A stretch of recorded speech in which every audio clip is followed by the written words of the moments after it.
Somebody asked me the other day if I could talk about spiritual psychosis when someone loses the ability to keep a very balanced life of beliefs and realities. And I've been very, very fortunate in my life because most of the people that have been around me have pushed me, questioned me, don't believe. They have a lot of people just do not, in my own family, do not believe in psychics, don't believe that there is anything after death. Um, so I was brought up knowing stuff myself and having to stick true to what I knew, but also having them question me, which was very, very good for me because it helped keep me grounded rather than me just following a belief system and getting lost in that belief system. Psychosis kind of happens when you lose the ability to function in a reality world because you're still human. You know, you chose to be in a human body, and with human bodies comes conditioning. We get programmed, we have a brain that gets programmed, and we have to live, we have to follow rules. You know, we can't just go off and do whatever we want because that's the way society has set things up. So with a psychosis, it starts to be fear of, so let's say I just see spirits moving through the house. If I'm cooking dinner, right, I'm in my kitchen and I'm cooking dinner and I see something go through really quickly, I don't stop what I'm doing. I don't go, oh my God. I don't try to grab my camera and start filming so I can put it online and tell everybody there's spirits in the house. I just notice it and just keep it quiet to myself. I don't even say anything in front of the family. I don't make a big deal about it. It's just there. A psychosis would be more of a fear that there's something there, and then seeing them all the time, and then thinking you're being followed and you can't walk down the street and you can't sleep at night time because you think there's energy in the room, or you think you're being attacked, or you think it's usually dark forces. Like with fear comes that fear of dark forces, and the more you fear something, the more it seems to manifest itself. Do you remember when you were a little kid and you were in bed and it was dark? You might know no light was on, it was dark, and you thought you heard a noise, or you thought you saw something, or you thought there was something in your room, and your body felt fear. Excuse me. Your body felt fear. So the more fear you put out, the more noises you then heard, and then you created more of a fear, like, oh my God, there is somebody in the room, you know, and the fear just feeds on itself. And you might even do that as an adult if you happen to be asleep in a house on your own and you hear a noise and you suddenly feel fear. You'll start to hear every noise, every creak, every tick of a clock, everything. You'll hear it, and it'll keep you awake because it's a fear. If you don't fear at all, you'll just go straight back to sleep. And nothing did happen.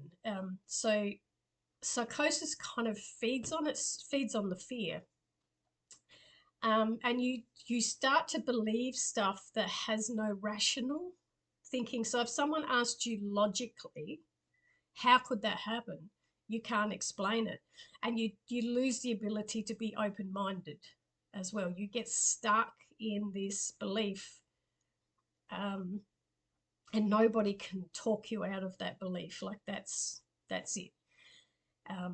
I also see that a lot with religious psychosis, especially when I see somebody that will write in a comment on social media, they'll put that Jesus is coming back. Excuse me. Jesus is coming back. And so if I want a logic, you know, I want to know, how is that going to happen? And I want to ask them, the person that will state that, I want to ask, well, is he going to be born, or is he just going to appear as a 30-year-old? If he is going to be born, what country and who are the parents he's going to be born to? And how are you going to know that that's the same soul that existed in Jesus? How are you going to know that? I don't know how many children are born per day, but how are you going to know what day it is and who it belongs to? How would you know that? And if he's just going to appear as an apparition, not as a real person, um, who's going to see it? Like, where's he going to appear? Which country is he going to appear in? What language is he going to be speaking in? If he is going to appear physically all of a sudden at the age of 30, where is he going to appear? What country, you know? So I just have thousands of questions, but they can't answer that. They cannot answer those questions. They'll make a statement, but there is no answer, which then says that is a psychosis because they don't have a rational answer. That there's nothing logic that can go with the answer. That the mind has gone further than that. It's gone overboard. So there is a lot of with psychic psychosis is people that if they ever say the words, they are the chosen one. You're probably following a cult, because anybody that says I am a chosen one is either full of ego or they thoroughly believe they are different to anybody else and they are chosen, so they have a spiritual psychosis. There is nobody greater than or lesser than each of us. I have never in my life said I am a chosen one. I don't even say I'm different. I just use an ability that I just expand on an ability that's there. And thousands and thousands of others have the same ability. We just perceive it differently, but we're not chosen. We're not here to save any kind of world. That is just their ego. Anybody you hear, if you hear anybody saying that they specifically are a chosen one, they've either got a psychosis or they've got a massive ego. But there is no one greater than, better than, or lesser than you. Everybody is equal. Everyone is equal. Sometimes you'll get some psychics that can only or will only talk to celebrities. They can't talk to your grandmother that passed, or your uncle or cousin that passed. They can only do celebrities because there is no way of proving what they're saying is true, because you didn't know the celebrity, and the families of the celebrity are not going to bother with wasting their time with people that are doing that online. So you're never going to know the truth. It's exactly the same as a gossip columnist writing about a celebrity without ever having lived their life, without ever having met them. They can write whatever they like. Well, a psychic can say whatever they like about a dead celebrity because there's no proof. That's partly psychosis. That's not keeping it balanced, and it's not keeping it real. If you are real at what you're doing and you don't have a huge ego, there'll be no need to contact dead celebrities. It's when you get psychics that are telling you stuff they have made up, they can sound really, really convincing because they believe it. And if they believe it, they can make you believe it. So this is where you have to, it's such a hard thing to keep that balance, that it's still reality. Just if you think of it just like it's just a skill. Some people are really, really good at painting, and some people are really, really good at music, and some people are amazing at maths, and some people are amazing communicators, and some people are can write stories, write novels and come up with amazing stories. It's a skill. And that's all that psychic is it's another skill. And some people just use it. I can't play the guitar, I can't play the piano, and I can't sing, and I can sing, but it doesn't sound very good. I'm just using a skill that I particularly have, that I've expanded on and practiced on. but it's no different than any other skill that somebody else has. But it's just important to keep that balance of reality. And I'm glad that I've got skeptics around me all the time, because they will laugh. They have laughed at me. They have ridiculed me.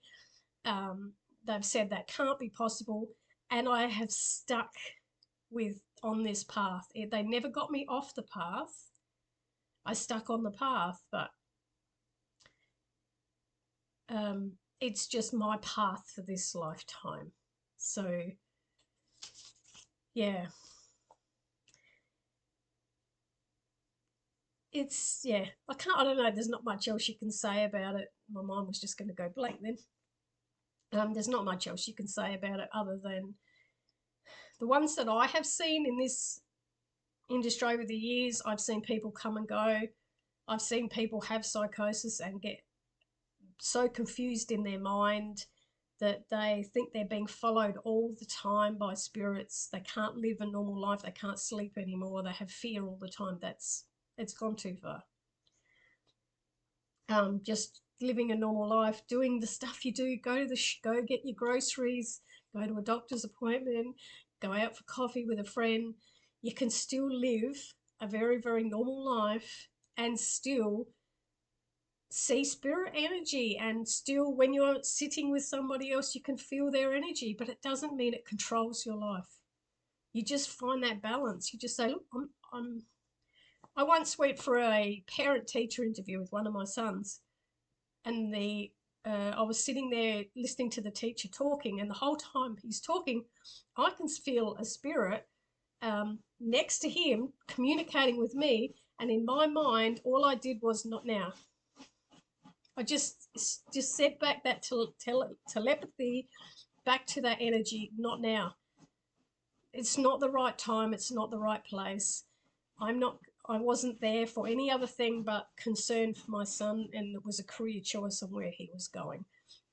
So that's how you have the balance. You have the balance of you don't let it take over. So hopefully that makes sense.